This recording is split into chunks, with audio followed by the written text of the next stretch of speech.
మనం ఈ 2025 ఇయర్‌ను ఒక్కసారి పరిశీలిస్తే తమిళనాడులో కార్తీక దీపాన్ని వెలిగించుకోవచ్చు అని హైకోర్టు ఆర్డర్ ఇచ్చినా కూడా డీఎంకే ప్రభుత్వం అడ్డుకుంది.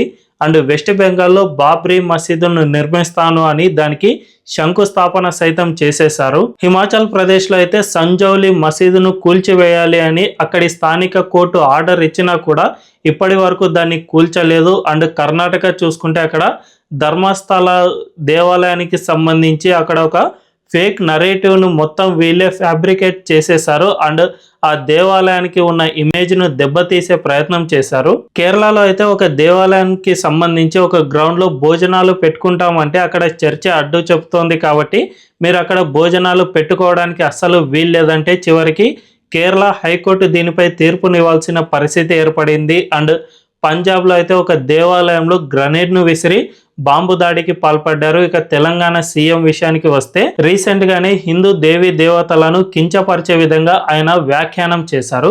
ఇవన్నీ ఒక్కసారి మనం పరిశీలిస్తే అన్నీ కూడా కాంగ్రెస్ లేదంటే ఇండి కూటమి పరిపాలిస్తున్న రాష్ట్రాలే అని స్పష్టంగా అర్థమవుతుంది.